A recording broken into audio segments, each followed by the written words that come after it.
प्रिय साथियों नमस्कार, मैं जसवंत सिंह कैलासिया। हमारे YouTube चैनल पाराद लोकतंत्र का अंकुरण में आपका स्वागत है। आज हम इन दिनों भारत में चल रहे किसान आंदोलन पर अपने कुछ विचार प्रस्तुत करेंगे। कृषक आंदोलन पर हमने एक आलेख तैयार किया है। इसका शीर्षक है भारत में किसान आंदोलन, मूल कारणों का विश्लेषण एवं पाराद के सुझाव एवं सुविधा एवं सुझाव क्षमा करेंगे। सुविधा एवं समय को ध्यान में रखते हुए हमने इस आलेख को 3 भागों में बांटा है, जो लगभग 20 मिनट समय अवधि के हैं। प्रथम भाग में प्रस्तावना के साथ कृषकों, प्राथमिक उत्पादक वर्गों की मूल समस्याओं के कारणों पर प्रकाश डाला गया है। दूसरे भाग में इस बात पर चर्चा की गई है कि भारत के संविधान का निर्माण करते समय ऐसी कौन कौन सी चूकें, त्रुटियां, कमियां रह गई हैं जिनके कारण कि देश में कृषक, प्राथमिक उत्पादक वर्ग की दुर्दशा बढ़ती जा रही है। तीसरे और अंतिम भाग में पाराद की ओर से भारतीय कृषक, प्राथमिक उत्पादक वर्ग को कुछ सुझाव एवं सलाह दी गई है।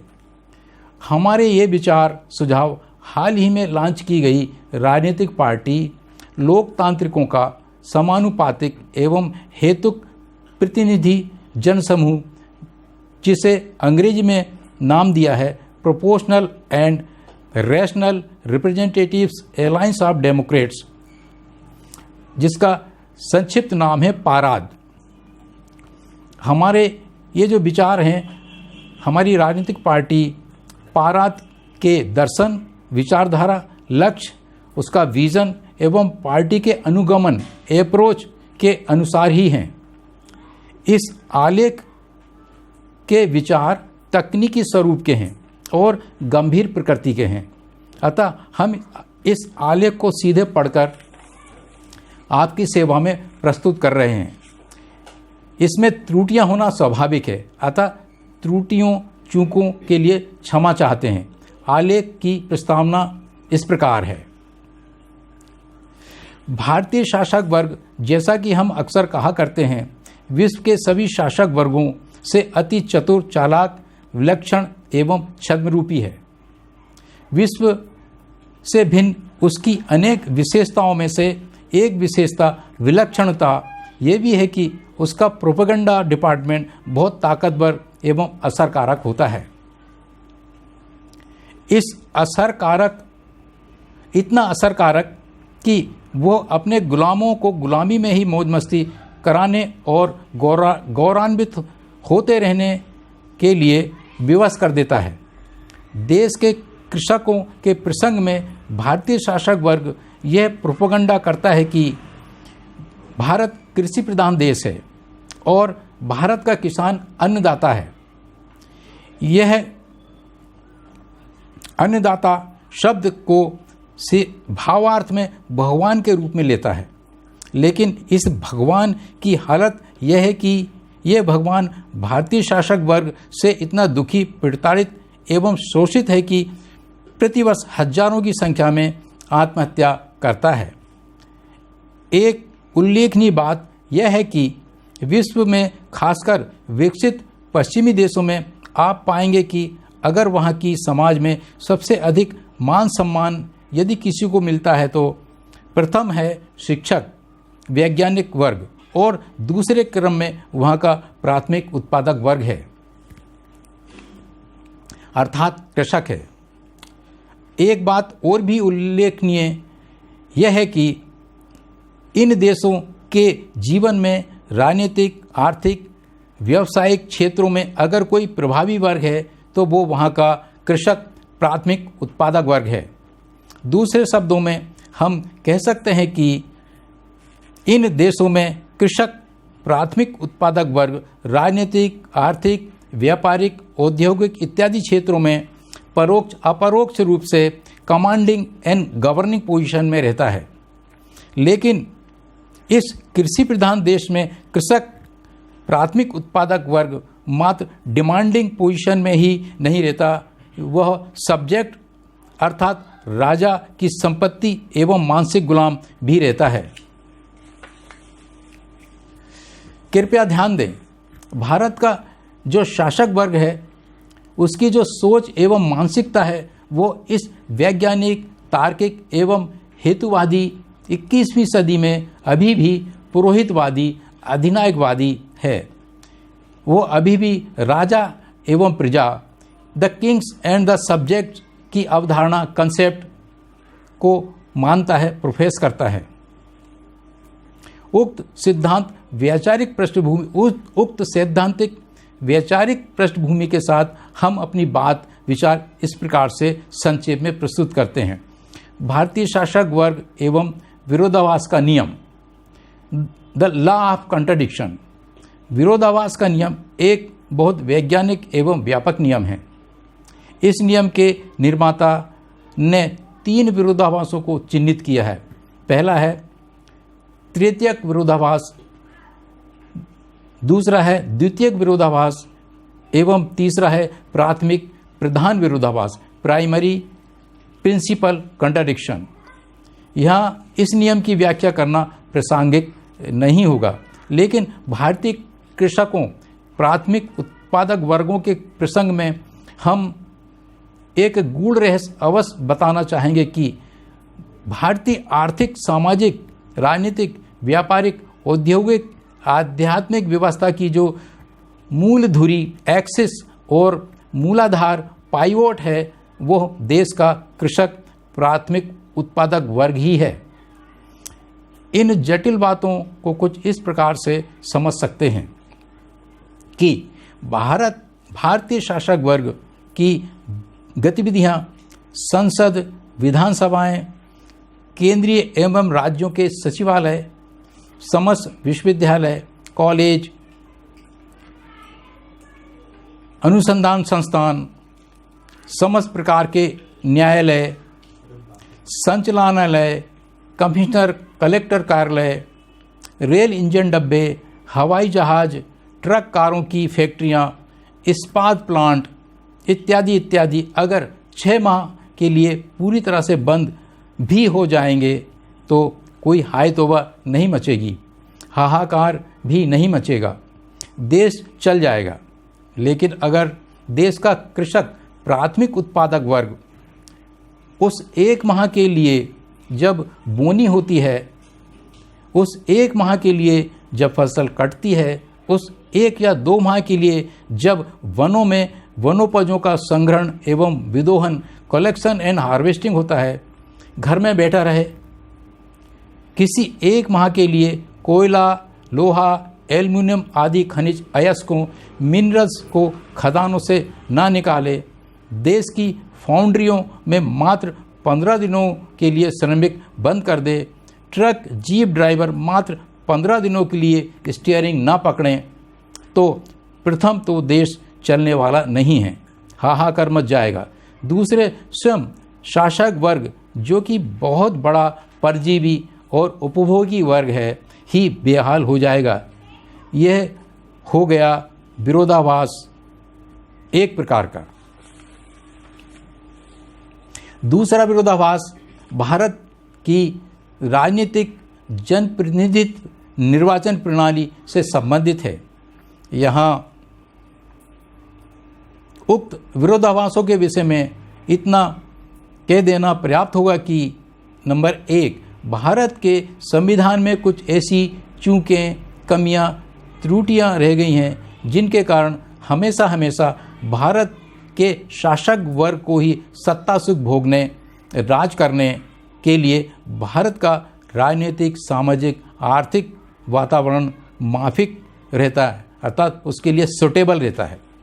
नंबर 2, भारत में ये जो कथित लोकतंत्र की बहुदलीय संसदीय प्रणाली, मैं इसको फिर से दोहराना चाहूँगा, भारत में ये जो कथित लोकतंत्र की बहुदलीय संसदीय प्रणाली, जिसे इंग्लिश में कहा गया है multi party system of parliamentary democracy, इसको मैं पुनः दोहराऊंगा, multi party system of parliamentary democracy है वो भी सदैव ही शासक वर्ग के माफिक ही है। दूसरे शब्दों में ये प्रणाली कभी भी कृषि प्रधान देश के कृषकों, प्राथमिक उत्पादक वर्गों जिनका लगभग 65% है को लोकसभा विधानसभाओं में समानुपातिक प्रतिनिधित्व नहीं दे पाएगी।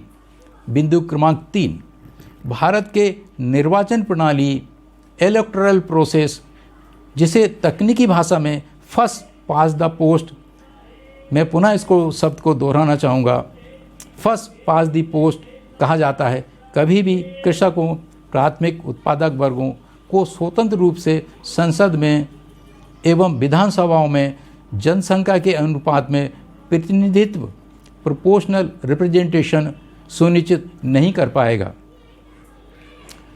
चौथा पॉइंट, नोट करने वाली बात यह है कि उक्त 3 कारणों सीमाओं के कारण भारतीय शासक वर्ग ने जन प्रतिनिधित्व एवं निर्वाचन गतिविधियों को अति महंगा एवं जटिल, जिसमें मनी, मीडिया और माफिया भी शामिल हो गया है, करके आम जनता को तो क्या देश के प्राथमिक उत्पादक वर्ग जिनका 65% है की पहुंच से बहुत बाहर कर दिया है। जबकि सच्चाई यह है कि जैसा कि हमने पूर्व में कहा है, यही वर्ग देश की सारी गतिविधियों, व्यवस्थाओं की मूलधुरी एक्सिस है, जीवन रेखा है और मूलाधार है, पाइवोट है। लोकतंत्र एवं राजनीति विज्ञान के अनुसार, आधारभूत सिद्धांत के अनुसार तथा भारत के संविधान के प्रावधानों के अनुसार इसी प्राथमिक उत्पादक वर्ग के हाथों में ही समस्त सत्ता केंद्र एवं प्रशासन केंद्र, AP centres of power and AP centres of administration होना चाहिए। यही वर्ग नियंत्रक एवं दाता, कमांडर एंड डोनर होना चाहिए, लेकिन ये वर्ग हमेशा ही नियंत्रित एवं भिक्षुक, डिमांडर एंड रिसीवर रहता है।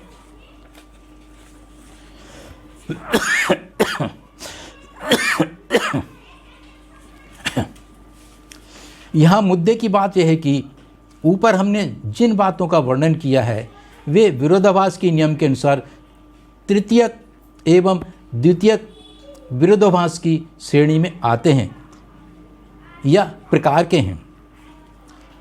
यहाँ प्रश्न उठता है कि तो फिर कृषकों, प्राथमिक उत्पादक वर्गों की मांगों, आंदोलन के प्रसंग में प्राथमिक प्रधान विरोधाभास क्या है या क्या हो सकता है? विरोधाभास के नियम के तहत प्राथमिक प्रधान विरोधाभास हमें यह सिखाता है कि, अति सार संक्षेप में हम इस बात को कहेंगे, हमें समस्या के मूल कारणों को जानना एवं समझना अनिवार्य होता है। चिकित्सा विज्ञान में एक सिद्धांत है, जब रोग कारक काउजल ऑर्गेनिज्म की सही जांच पड़ताल एवं पहचान, प्रॉपर डायग्नोसिस एंड आइडेंटिफिकेशन हो जाती है तो रोग का इलाज, उन्मूलन, ट्रीटमेंट, इरेडिकेशन भी सुनिश्चित हो जाता है, अन्यथा नहीं।